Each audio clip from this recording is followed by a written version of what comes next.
শোনেন, এ যাবৎকালে বাংলাদেশে যত সরকার এসছে, এই সরকার যত উন্নয়ন করেছে, আপনার একটু মানে বেহায়া কাকে বলে এবং লাজ শরম যদি না থাকে, শেখ হাসিনা ফেসিস্ট, শেখ হাসিনা স্বৈরাচার, শেখ হাসিনা এই সেই সব কিছু।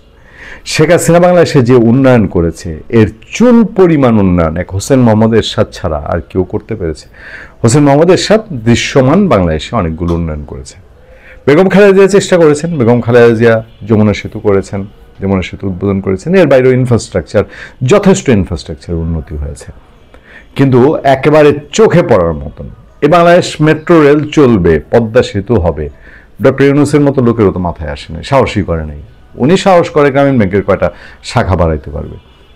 তো আমি বলছি যে যদি লাজ শরম থেকে থাকতো তাহলে এই কথা বলতে পারে। এই দেশটার পদে পদে ধ্বংস হইতে হইতে কোনো কিছু ধ্বংস হইতে বাকি নেই। একটা বিদেশি বিনিয়োগ নাই, 50-60 লাখ মানুষ বেকার হয়ে গেছে, মানুষের মনে শান্তি নাই, আইন শৃঙ্খলা নাই, নতুন কোনো উন্নয়ন প্রকল্প নাই, পরিকল্পনা নাই, যানজট, ঢাকা শহরের ট্রাফিক ব্যবস্থাপনা কি বলবো বলেন।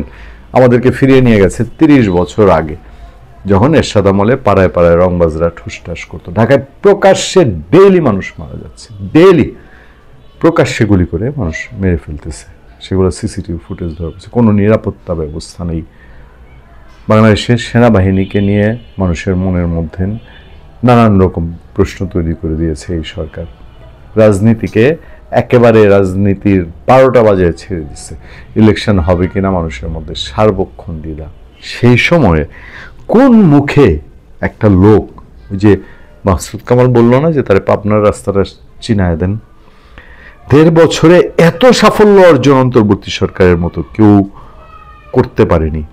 পড়তে লাগে। সে বলতেছে 1.5 বছরে নাকি এত সাফল্য এটা কেউ করতে পারে নাই। কেউ বলতে সে কি বুঝাইছে? আওয়ামী লীগ, বিএনপি, জাতীয় পার্টি। আমি পড়ি একটু, যে বোঝার চেষ্টা করি কি কি সাফল্য দু একটা সাফল্যের উদাহরণ সে দিচ্ছে কিনা। প্রধান উপদেষ্টা ডক্টর মোহাম্মদ ইউনূসের প্রেস সচিব শফিকুল আলম বলেছেন, বাংলাদেশের ইতিহাসে এত কম সময়ে কোনো সরকার এত সাফল্য অর্জন করতে পারেনি যতটা অর্জন করেছে অন্তর্বর্তী সরকার 1.5 বছরে। এটা উনি ফেসবুকে দিছে, মুখের মানুষের সামনে বললে তো, একটা রিক্সাওয়ালার সামনে যদি কে বলে না, মানে আমি জানি না থুতু দিবে কিনা মুখের মধ্যে। হ্যাঁ, ভেরিফাইড দেয়া এক স্ট্যাটাসে তিনি আরও লেখেন, বর্তমান অন্তর্বর্তী সরকার দেশের সাম্প্রতিক রাজনৈতিক ইতিহাসে অন্যতম গুরুত্বপূর্ণ প্রশাসন হিসেবে চিহ্নিত হয়েছে এবং তাদের নির্ধারিত প্রায় সব লক্ষ্যই অর্জিত হয়েছে। ঘোড়ার আন্ডা প্রশাসন তাদেরকে পাত্তাও দেয় না। এখন প্রশাসনের কোনো আমলা তাদের কথা শোনে না, কোনো কর্মচারী কথা শোনে না। যখন শোনাইতে পারে না তখন এরা সব আওয়ামী লীগ। স্ট্যাটাসে তিনি লেখেন, নাম ছাড়া সব দিক থেকে অন্তর্বর্তী সরকার যেন একটি এনজিও, গ্রাম, অতি সাধারণ দুর্বল ও গ্রাম স্তরের কাঠামো। গোমা কি কঠিন কথা কয়। অনেকের কাছে এটি বাংলাদেশের ইতিহাসের সবচেয়ে দুর্বল প্রশাসন হিসেবে পরিচিত। এতটাই দুর্বল যে যুক্তরাষ্ট্র তাদের সঙ্গে পারস্পরিক শুল্ক চুক্তিতে এগোতে চায়নি। তিনি উল্লেখ করেন, 500 দিনে 1700-এরও বেশি বিক্ষোভ নিয়ন্ত্রণে ব্যর্থতা, নতুন আইন পাশে জটিলতা এবং তুলনামূলকভাবে ছোট গোষ্ঠীর চাপে উন্নতি স্বীকার করাকে কেন্দ্র করে অনেকে এই সরকারকে ভীতু হিসাবে দেখেছেন।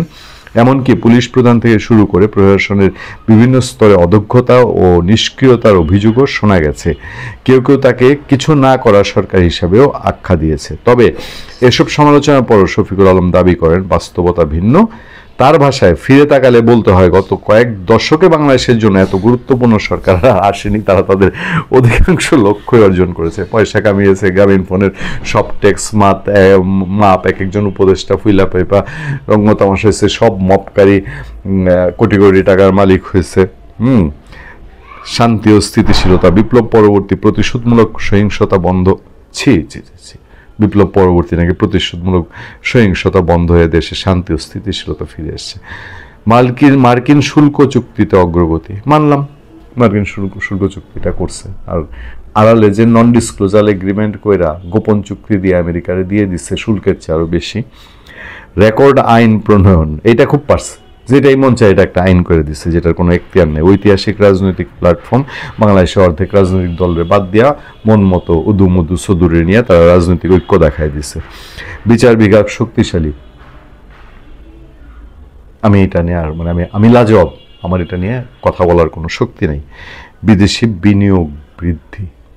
তিনি একমাত্র জানেন যে বিদেশি বিনিয়োগ বৃদ্ধি হয়েছে। বাংলাদেশের সমস্ত ব্যবসায়ীরা কয় একটা পয়সাও বিদেশিরা দেয় নেই। পররাষ্ট্রনীতির নতুন কাঠামো, সব আত্মীয় স্বজন নিয়ে বসায়, অর্থনৈতিক স্থিতিশীলতা, মানুষ অশান্তিতে আছে, জবাবদিহিতা প্রতিষ্ঠা। কই জবাবদিহি করে প্রশ্ন করা যায়? এই ডক্টর ইউনূস বাংলাদেশের প্রেসের সামনে আসছে এই 15টা মাসে।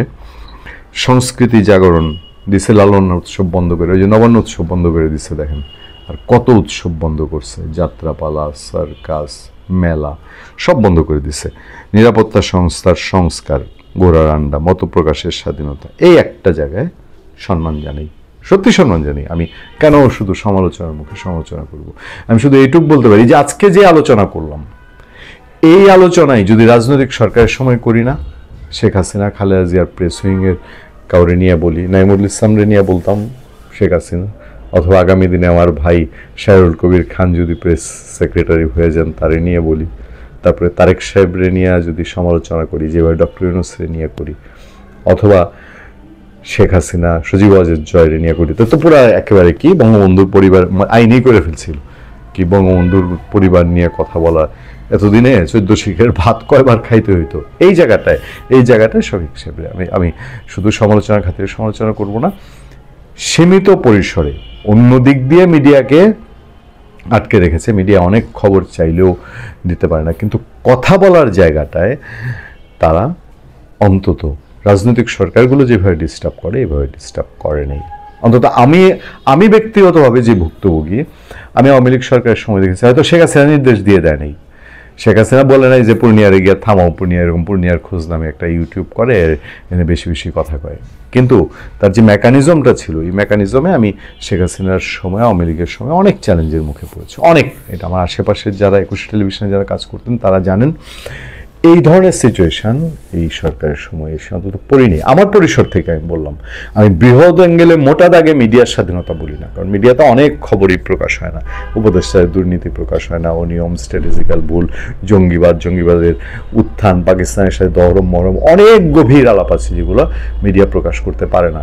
মিডিয়া হাউসের একজন খুব সিনিয়র কর্মকর্তাকে আমি কয়েকদিন আগে জিজ্ঞেস করছিলাম যে ভাই, আপনাদের মতন পত্রিকা সবসময় সত্য কথা বলছে না, আওয়ামী লীগের সময় আওয়ামী লীগের নাচায় দিচ্ছেন, বিএনপির সময় বিএনপির নাচায় দিচ্ছেন, এখন লেখেন না কেন? কয় ভাই কী লিখবো বলো, আমার অফিসের সামনে এসে গরু জবাই করতে চায়, অফিসটা ভেঙে দিলে কোটি কোটি টাকা শেষ।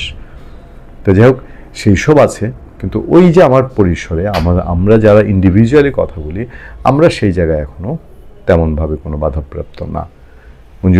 মঞ্জুরুল আলম পান্নাকে গ্রেফতার করেছিল, আমি জানি না তাকে বাসা থেকে তো ধরে নিত না, অনেকেই মনে করেন সেটা তিনি একটা প্রোগ্রামে যাওয়াতে আরও বেশি বিপদে পড়েছেন, যদিও সেটাও খুব অন্যায়। ওই প্রোগ্রামে তাকে এভাবে ধরাটার যেই অভিযোগে ধরছে সেটা কখনোই হতে পারে না। তো সেই জায়গা থেকে বলছি যে এইটুক হয়তো কিছুটা জায়গা নমনীয় আছে। ভালো থাকবেন, সুস্থ থাকবেন। আপনার সাথে আমি আতিক রহমান, পূর্ণিয়া।